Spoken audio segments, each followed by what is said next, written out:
It's an introductory clinic for wheelchair basketball, and we haven't been talking really much about what wheelchair basketball is really about. It's really a sport where officials are recognized very well by players. It's what kept me in the game for all those years. I would have stopped a long time ago if it wasn't for wheelchair basketball, because of the people playing, the coaches, and the acceptance of referees inside the game that are part of the game. That's the main reason when I give a clinic to people, I try to let them know how this works and how we are perceived as people, instead of being just the bad ones coming in the court and they hate you right away when you come in, like a regular able-bodied game. I haven't seen any names in French, so I will mainly speak in English. If you have any question in French, you can send it to Sean. He will direct them to me. I won't be speaking in Spanish. You guys can figure it out from South America, all right, and Central America. Here we go. I'll try to sharing my screen. As we go along, you can follow. I made the YouTube presentation, so you can follow the presentation via when I'll tell you go to slide number 3, you can play the slide number 3 on YouTube. You can split your screen. That way you can see it better, because sometimes with Zoom, we tend to get a little laggy at times. So maybe you'll be able to see correctly everything I'm going to show. If not, please go to the YouTube link you have and you can see all the videos from there. All right, we'll start. Earlier, well, last webinar, we talked about all the rules prior to Article 33. We started in the book Article 3, Article 5. Now we're down to Article 33, which is a little more specification to wheelchair basketball. As you can see on this slide, we have the cylinder principle in wheelchair basketball, and it's been like that ever since we've been referring wheelchair basketball.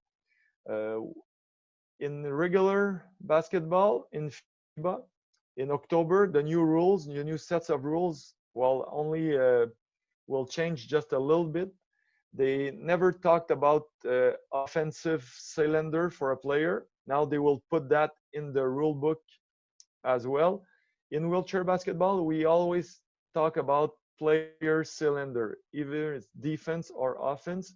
So it's always been inside the cylinder. Basically, just like able body, when you have your cylinder, the other player cannot come in your cylinder, and you, if you're defense, you cannot go in the other person's cylinder, and back and forth from offense defense for us is the same. So we won't have to change that like FIBA is doing in their rules in October. Okay, let's start with the first video. Let's see how it goes. As you can see, white 10 is moving away from the basket, and he gets fouled a little bit with the wheelchair and with the hand. So the black player went inside the other player's cylinder, just like able body. The contact up here would be a foul, and down on the chair also, because we don't see really well, but the contact was also under the chair. This was slide number 3. Okay, now I'd like to have your attention on the backcourt right here where my mouse is showing. There's going to be a contact here for a person backing in the cylinder of the other player. All right.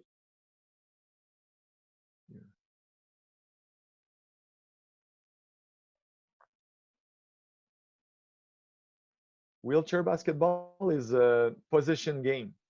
So that's why we were so strict at the beginning with the cylinder of every player.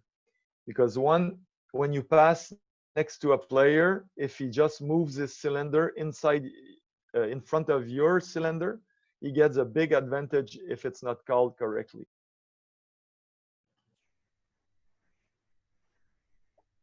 Let's see another example. We'll see here inside the key, a player leaning over. This is, if I correct this, slide number 5. We see number 11 coming in, catching the ball, and you see the white player leaning over and creating contact. Any contact in a cylinder that's created by the player reaching over the cylinder is automatically a foul if they gain an advantage out of it. You see the player there, she can shoot towards the basket because the other player is in her cylinder. All right. Okay, Article 33 also talks about a legal guarding position. So the position a player has to set in order to be legal inside the game. This legal guarding position, if we talk about the position in able body or in FIBA, to have a legal guarding position in FIBA, you need to have your torso facing the player you're guarding. In wheelchair basketball, it's impossible to have in wheelchair basketball. So what we have to have certain things in order to see if it's a block charge, if the player was there on time or not on time. And the first thing you need to know when you referee wheelchair basketball is that the player that it's the most disabled on the playing court is the player with the ball. Because the player with the ball can't move his chair as well as the player that doesn't have the ball, because he doesn't have two hands. He has to have at least one hand on the ball if he doesn't want it to fall, or sometimes both hands. So he's the one that we give more advantage when he has the ball. So to have a legal guarding position on a player with the ball, you have to cover his pad. We'll see in a second what a pad is. And if you cover the pad of a player, you gave the player time and distance. If you don't cover the pad completely, you have to give the player time and distance. We'll see right after. Okay. Let's go to the next slide here. Okay. This is the path of the player, all right? The path is the direction where the player is moving. You see 11 was going to the right, so he was going forward. If the player is going backward, he's also allowed to this path. If he has the ball or not, we'll see after, all right? Same thing here. Number 8 wants to cross the path. So as long as he covers the path of blue 11, he's allowed to be there. Any contact would be on 11's fall. It would be his fall, not 8. Same thing sideways. We have the same thing going. All right. So we saw many situations. Let's see one right here. The contact's gonna occur under the basket right here. So we can feel what we mean by covering the path. See, the white player just came and covered the path completely. Red 10 contacts him and goes over him. That's a clear charge.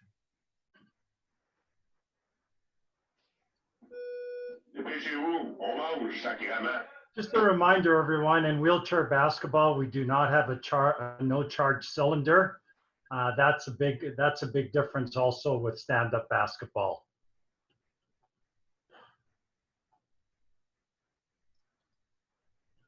Good. Let's see another example. This time the player doesn't have the ball. We'll see a little bit after what happens when a player doesn't have the ball.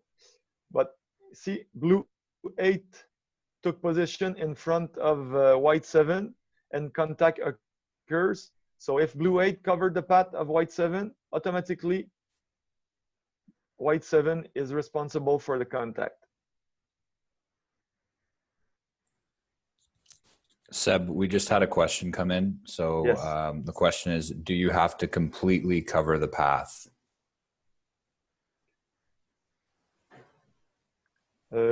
you don't have to cover completely the pad. We'll see in a second.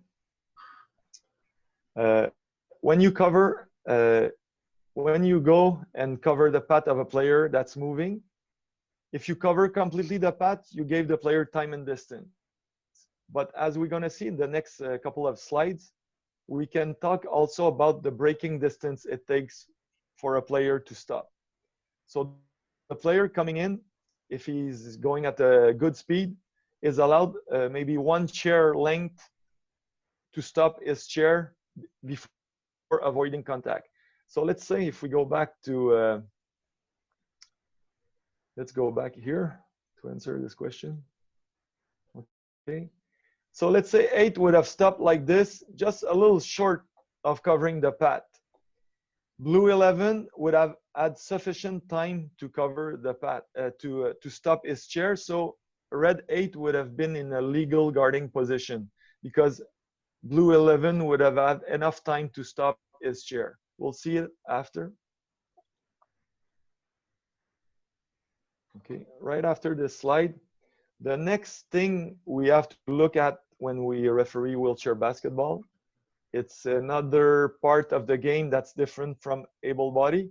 It's called crossing the path.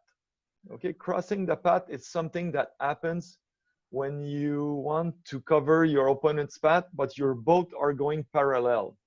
In the other example we saw, the player was coming from a 90-degree angle in front, so he was trying to get a position.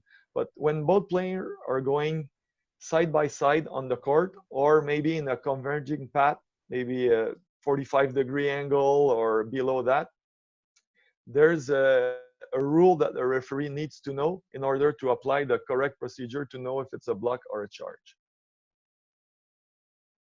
So in order to do that, the referee has to establish where the axle of the player is and where the front of the chair is.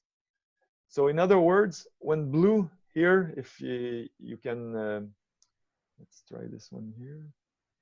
If you come here down the slide and you look, the blue chair is in front, the axle of blue is in front, so he's allowed to start turning in front of red because he went ahead of the red player.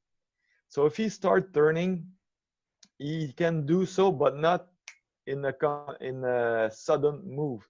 He has to come in front of the player slowly, depending on the speed they're both going at. And that way, if any contacts occur, it's going to be on the offensive player or the red player in this case. We don't know which one is offensive, which one is defensive, right? And this principle is different. It's the same if you have the ball or you don't have the ball. We had a difference between guarding a player with the ball or without the ball. When we're talking about crossing the path, it's the same principle with or without the ball. Let's see one example of crossing the path here. The red player here is coming down, and she was not completely in front. See, we have a path here, and the red player comes right away in front, and she tries to cut the player. Because remember, wheelchair basketball is a position game. So unlike able body, you would never see that in able body because all the players would be running. But it's such a position game that players try to keep the other players in the backcourt in order to have an advantage. This is slide 52, everyone. If you're watching the slides separately, this is slide 52. I think in this slide, it could be around slide 17 because we changed it from the other side.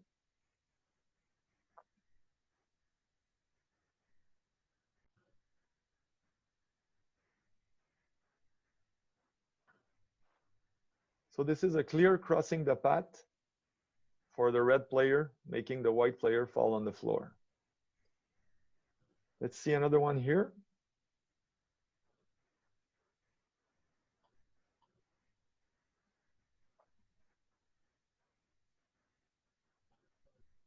See, both players were going parallel, and suddenly number 4 tries to go in front of the blue player.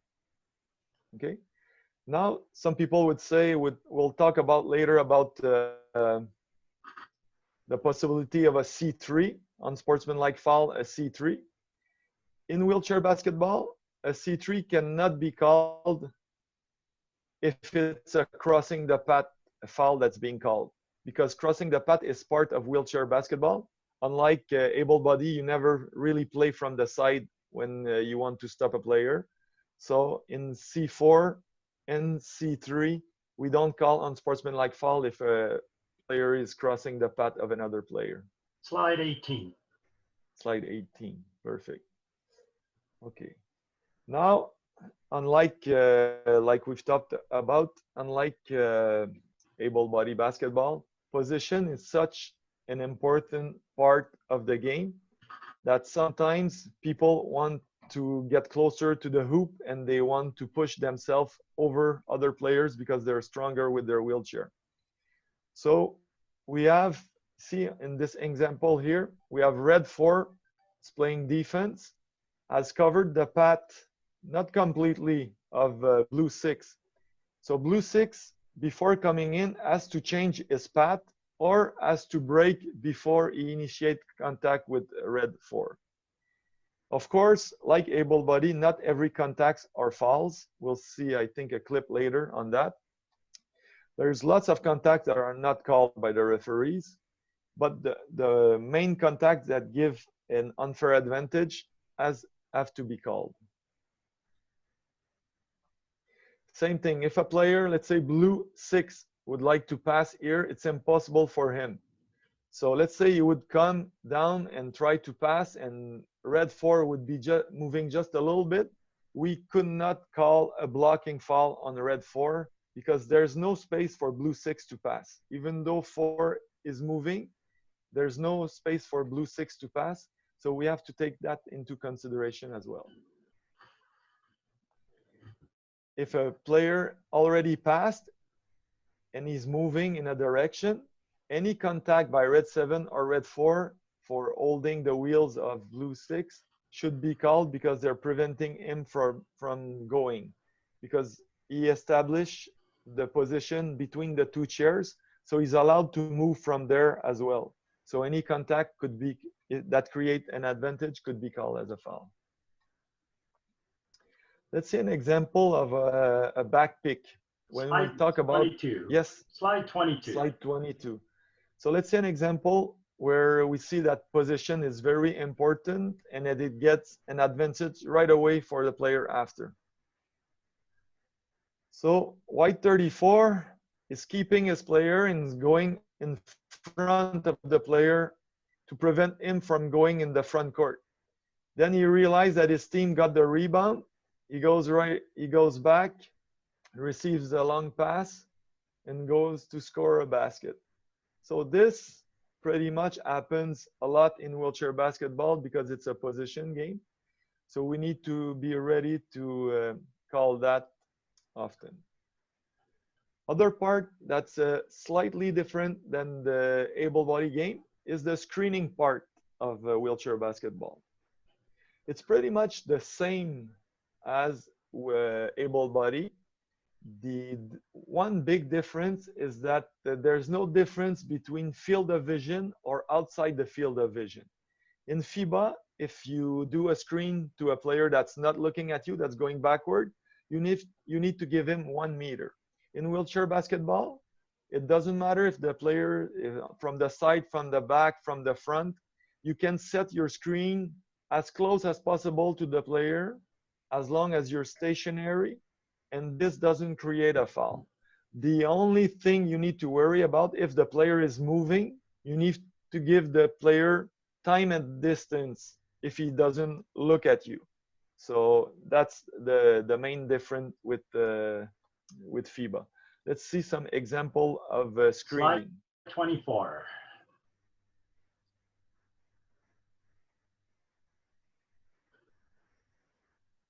So the player came back to do a screen and he pivoted and he went outside his cylinder. So he created contact. Let's look at it again. By doing that, it prevents 15 from retrieving and playing the ball. So that's why a foul was called on number 11, red. Let's see another example of a screening.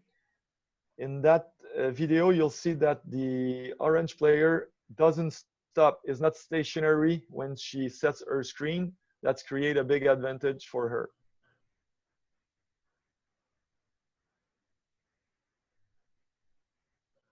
Let's look at it again. Big advantage. So white 7 was not able to continue following her. So that's why it needs to be called a moving screen, illegal screen. We'll see another one here. That's a little contact, but creates a big advantage. Slide 26.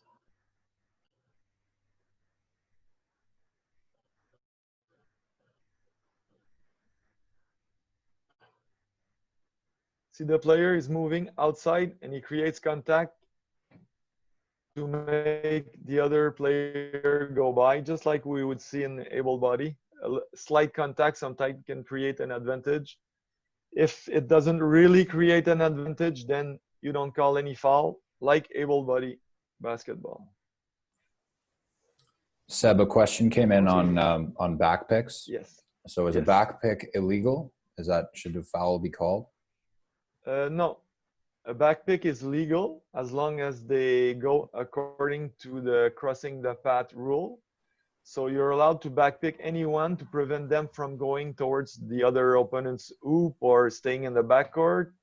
If a player in wheelchair basketball is smaller and faster, he can back pick anybody from the other team, and it creates an advantage for his team. So yes, under the basket, the small player cannot be as effective as the tall one. But because he's smaller and faster, he can backpick tall players to keep them in the backcourt and then prevent them from going in offense if he wants to. So backpicks are legal, yes. They're legal. The only thing, yes, they're legal. Okay. Legal, yes. Unsportsmanlike foul, or we have the same criteria as we have in FIBA. There's slight changes, but they're a little bit more common than in FIBA. They happen more often because of the way the game is played. Sometimes they don't try to play their playing position. So sometimes they would hold a chair like you wouldn't see in able-body basketball because you don't grab a player, but now they holding with their chair. So it could be in unsportsmanlike this way. We'll see some example of every criteria. Criteria 1, which all referees should know. There are 5 criteria for unsporting fouls. Let's go with it. First criteria, not playing the ball. So we see here there's a contact, first contact, and then he really wants to stop play and he grabs the player. So he's not playing the ball, he's not playing position, he just wants to stop. So he grabs the player, so it's a criteria 1. It could also be a criteria 3 because he's preventing the fast break from happening. But back then in 2008, there was no criteria 3 in FIBA. So it was criteria 1 that was called on this slide. Seb, can I just make a comment on the last one there? Yes, go ahead. So this is very similar to stand-up basketball. Again, you have to watch the play and watch what number 4 is trying to do. So he's actually trying to foul here, which is fine here. That would be a regular foul. So then the referee doesn't call it. Now number 4 grabs the person's arm, and of course we call it unsportsmanlike, but number 4 is pointing back saying, this is where I really wanted to foul, which would have been just a regular holding foul, and then this happens. So this is no different than stand-up basketball. Call the first one so you don't get all the players all mad at you, because that's all part of this strategy with wheelchair basketball. Perfect. Let's see criteria 2, maybe 1 also. Criteria criteria 2, that is, yes, we're all saying it in our, yes, criteria 2, excessive contact by a player.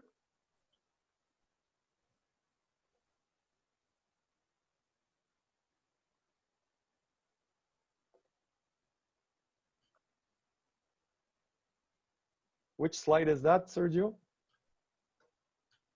Criteria 1 and 2 is slide 28. 28, perfect. If I'm not We have mistaken. another angle here. It's way too hard of a contact to let go like this, and also he's not playing the ball. So we had both criteria on this one.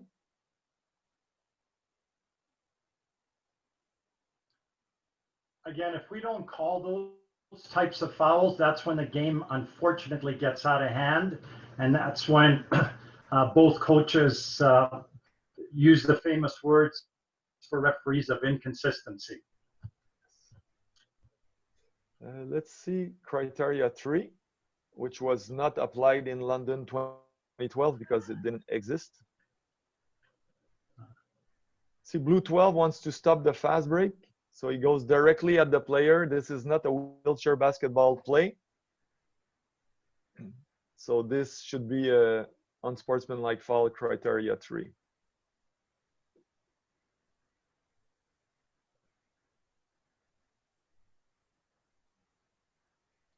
Okay, criteria 4, which is no player between the player with the ball and the opponent's basket. Remember that it will be changed in wording in the new FIBA manual as well as the new IWBF manual for wheelchair basketball. You no longer need to have team control in order for a C4 to be called, as long as the player is progressing towards the opponent's basket. So if a defense player would steal a ball and he doesn't have control right away, the ball is going on the floor and he's going towards the basket to retrieve that ball, and he gets fouled, it will apply as a criteria 4, which before by rule it wasn't, but I think we were calling it that way anyway, but now it's going to be in the rule book.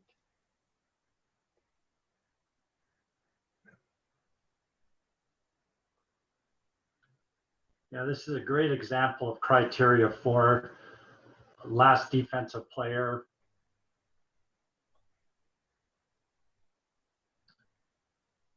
And he knows it. We didn't put criteria 5 in there. Criteria 5 is the same for wheelchair basketball, except that if the ball is out of bounds in the last 2 minutes of the game or overtime, if a foul is committed while the ball is out of bounds or in the referee's end, if it's a normal wheelchair basketball play, in wheelchair basketball, we don't call right away an unsportsmanlike foul. If it's not a regular wheelchair basketball play, we would call it an unsportsmanlike foul, just like FIBA would. So it's a slight difference in the rule book between the two.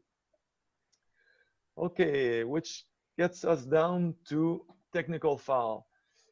Before we go to this article, I've passed Article 35 on double fouls. Just so we know, in October, FIBA has changed the philosophy for double fouls. So it will be the same for wheelchair basketball. If we can just go through it real quickly.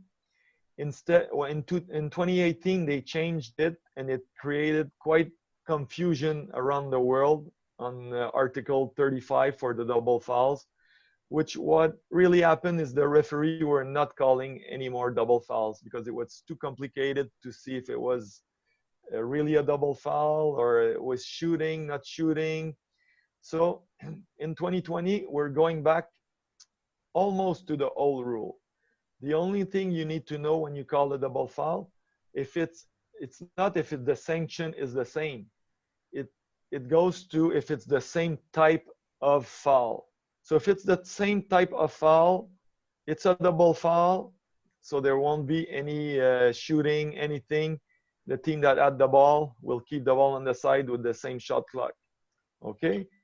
and all the thing that we know about double fouls will go. So Seb, So it yes. So just to clarify this for everyone. Example: someone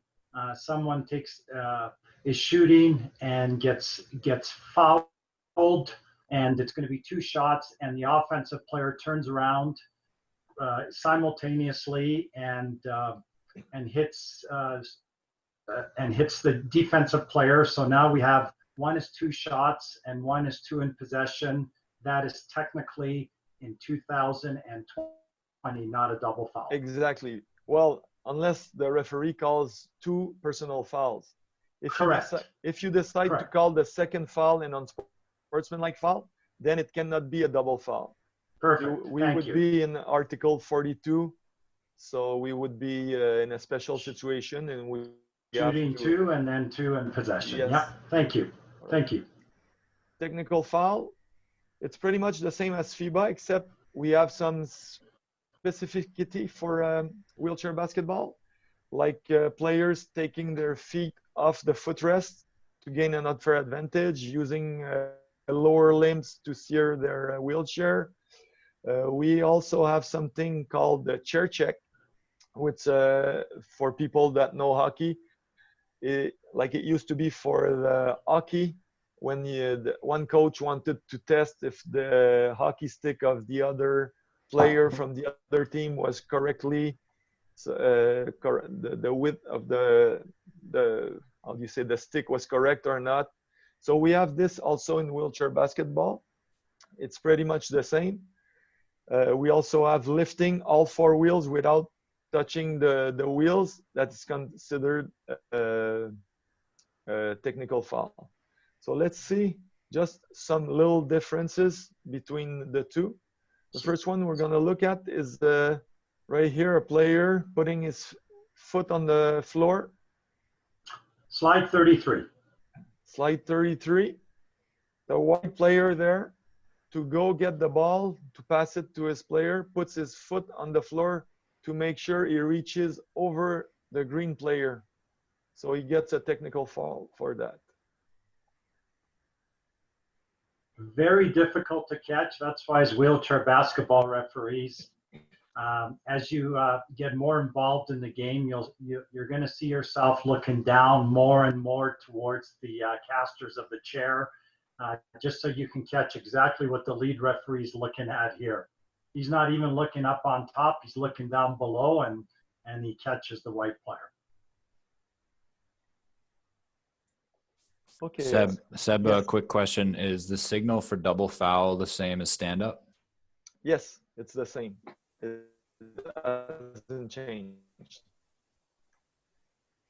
I will talk a little bit about the signal in a few slides. There's a couple of different signal for wheelchair basketball, and we'll see them in a couple of minutes.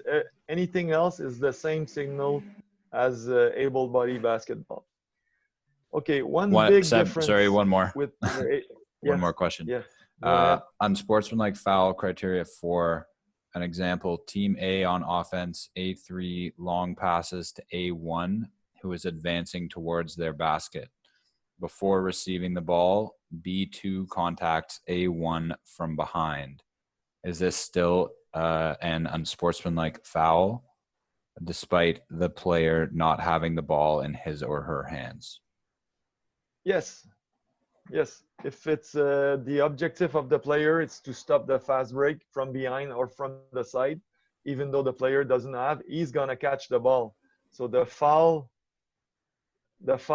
could be called unsportsmanlike.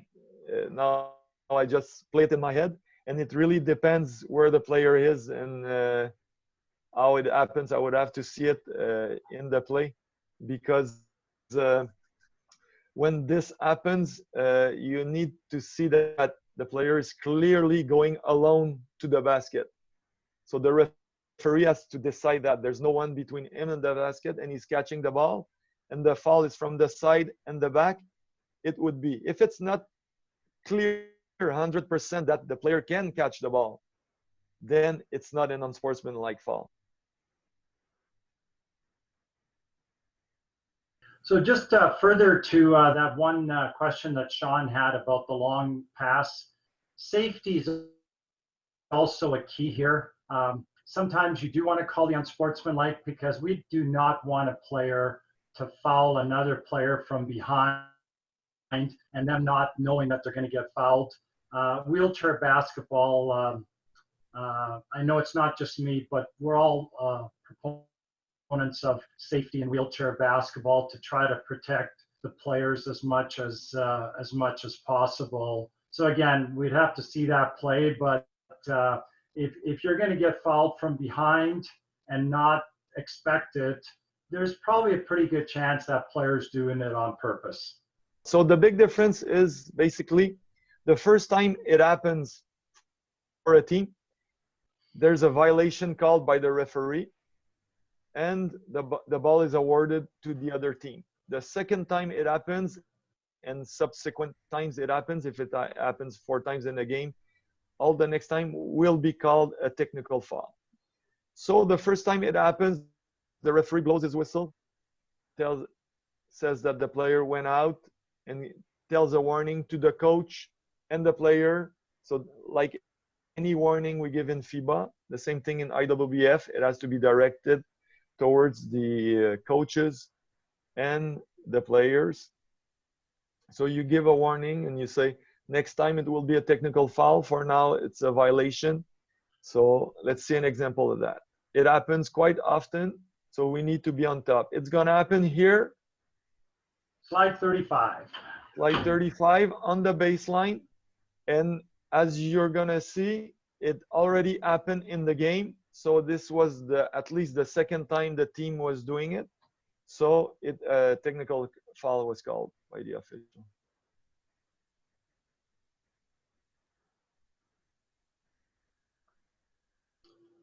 White number 14.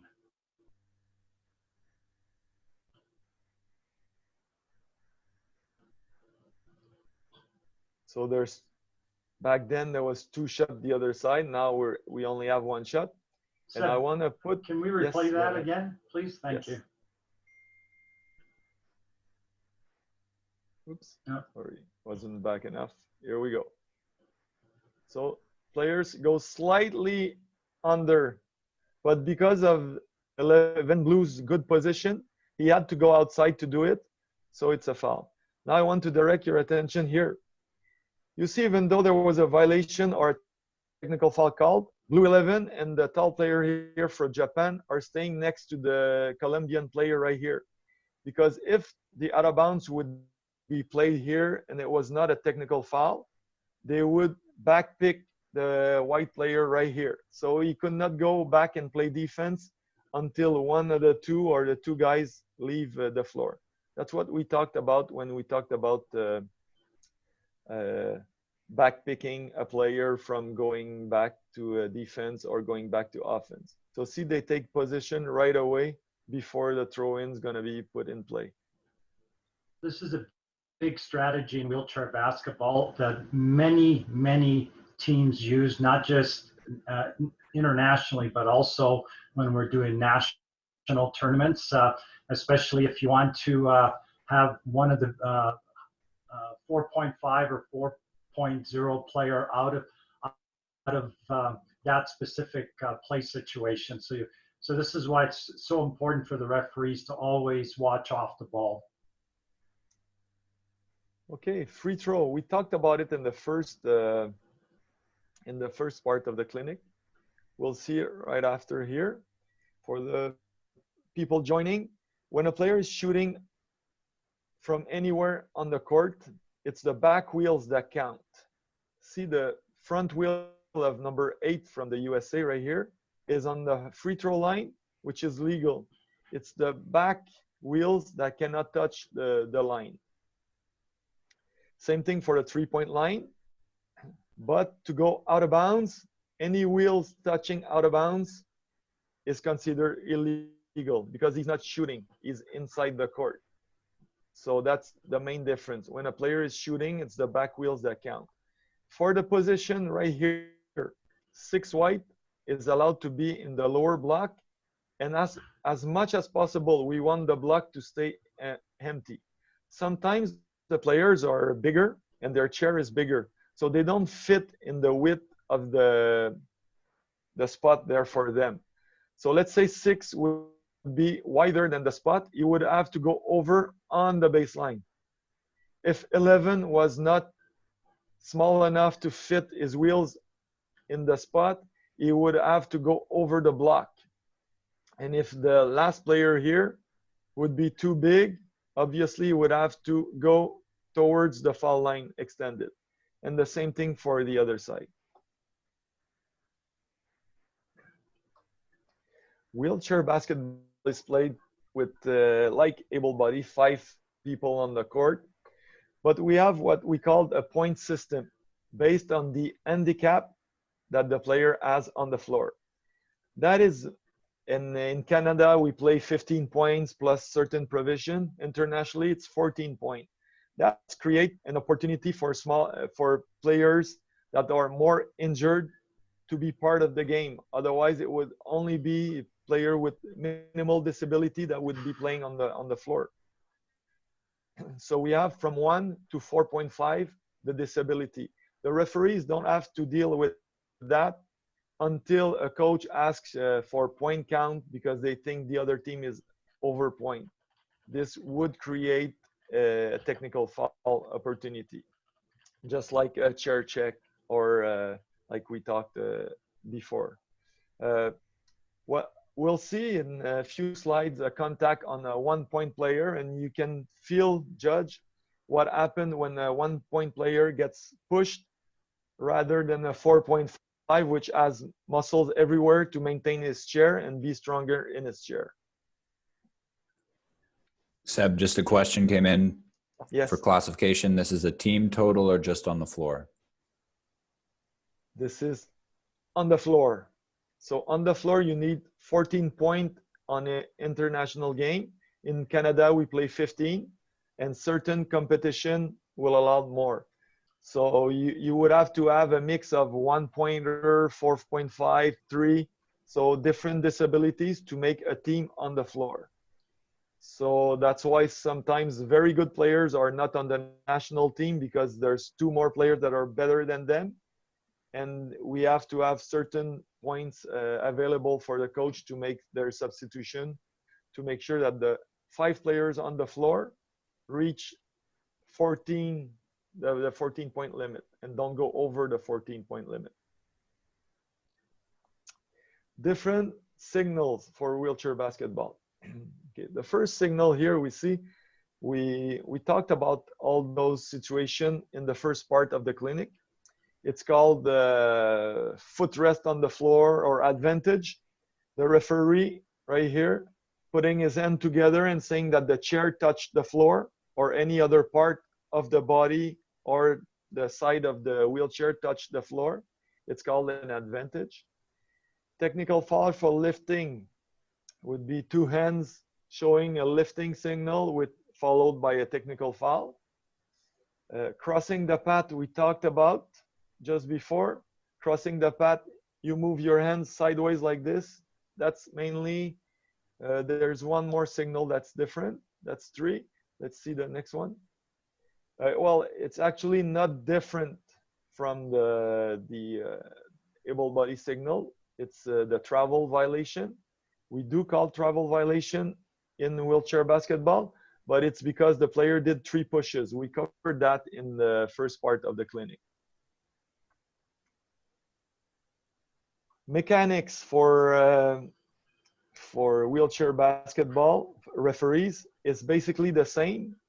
Slight differences, but this we can cover as we go along when you start reffing. But basically, like 80% of the mechanics are the same for wheelchair basketball and able body mechanics. We can see here. Slide 42. Slide 42. Yes. A closely guarded player. Okay. It's important to know for a player to be considered. If a player doesn't dribble the ball for more than 5 seconds, even though they pivot with their wheels, it's considered just like an able body, a player pivoting and keeping the ball. It's considered to be a violation if you keep the ball for more than 5 seconds. 5-second violation. We have another example of the cylinder principle. We have to look here at the center official. That's as he has to have a good angle to see in between the chairs. The referee on the baseline cannot see this foul because it happens from behind. That's why it's so important in wheelchair basketball to have a good angle when you watch the game as a referee.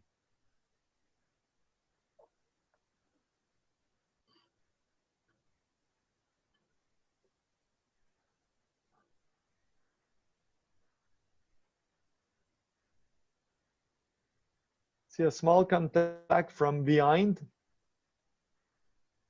will create a big advantage. So now she passed. Now you see, if you only look on top, you see there's no foul. But the footrest of red 11 went in front and hit the back wheel of the white player. It made her turn. So that's why she missed her shot. So it's very important. In this case, the referee had the great angle to see it. So he was able to make the call. So a lot of the times, the referees, able-bodied referees that start reffing wheelchair basketball, they look up to see what's happening with the hands, with the ball, like we do in able-body. But in wheelchair basketball, we really need to focus on the wheelchair when it happens. And what happens up on top here, you have enough experience with able-body to know when somebody gets hit or not. But it's really important to go with the wheels. Seb, can I just make a comment on the last one here? Yes. And as you become more experienced in wheelchair basketball, you're also going to know certain players. Like in this situation, the player that got fouled here, she's a 4.5. So she's a pretty strong player. And for her to get her direction changed completely from going forward to all of a sudden going sideways and backwards, it's a good indication something has happened to her to have a change of direction, as Seb was mentioning. Good. Seb, question came in, is closely guarded in the front and back court? Yes, there's no restriction for closely guarded front and back court.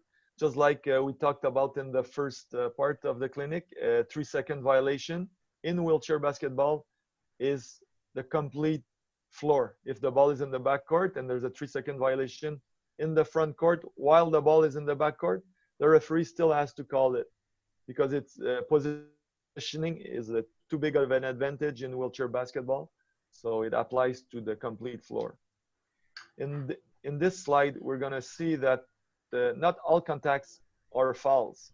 If a player go over another one's chair and falls on the floor, we continue and we let it play. Slide 44. C5 creates all the contact. The 3 white players are there. She falls on the floor. White team continues and they're allowed to go and play. And 5, she can get up on her own and come back and play. Now, if it was, let's say offense was here playing, now they have the right to ask the referee to stop the game and make sure that red 5 gets back on their wheels to play. But since it was white that had the ball, then nobody can stop the game. We let it continue. If she was inside the key or any danger, then the referee would blow it right away to make sure the safety of the player is attended. Okay, in wheelchair basketball, that's an example of what we would call the Jumbal situation or tap-off situation. As soon as the ball gets on the floor between chairs of opposing team, we stop it right away and we call a tap-off situation or a Jumbal situation. Because we want to avoid that the player gets his hand in between the chairs and gets injured because of that. So we would have a tap-off situation, and like we've seen in the first part, it's the same AP, the arrow possession applies to wheelchair basketball. Okay, contact versus disability. We're gonna see on this one that a contact on 1.5 players, what it can create.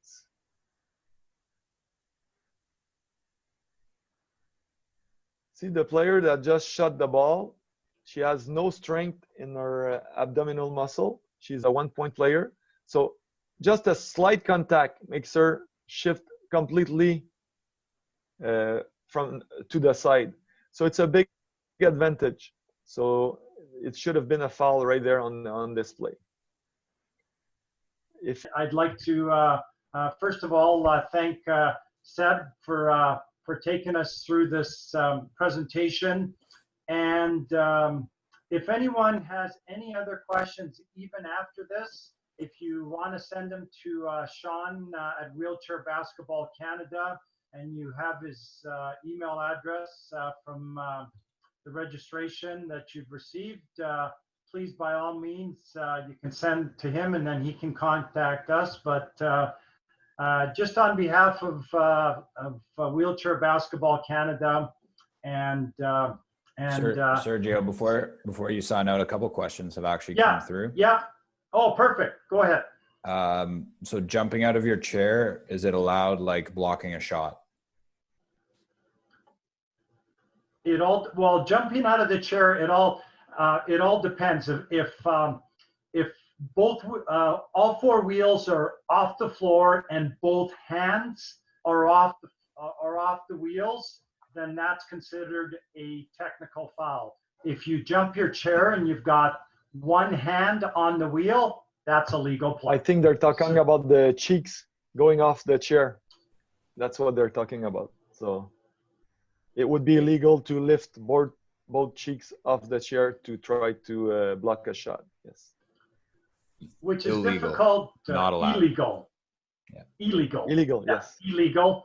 And again, with that one play, if you've got the straps on a player, you got to be careful with that, because we have many players, not just around the world, but also in Canada, that love to loosen their straps as they're playing. So it's difficult to spot, but players do it. And if both cheeks are out of the chair, that is a technical foul. Second question. Yeah, this one's in French for Seb. So, salut, Right. si on veut commencer à arbitrer wheelchair basketball ici à Québec, comment ou avec qui on peut se contacter? Sean, vous pouvez envoyer votre courriel à Sean. Sean va vous envoyer mes informations. C'est moi l'assignateur pour le Québec, pour le basket en fauteuil roulant. So at the same time, let's go over again, if people want to start refereeing in Canada, that there are many clubs around Canada, any province, and it's mainly your province that allows you to referee wheelchair basketball in your province. So for example, if you start at out west, Sergio. So we've got British Columbia, and they've got a couple of different leagues.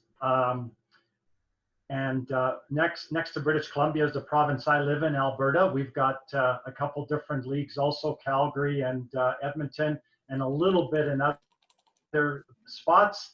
And then we've got a little bit in Saskatchewan, a little bit in Manitoba, and all four of those provinces play against each other when they do have tournaments.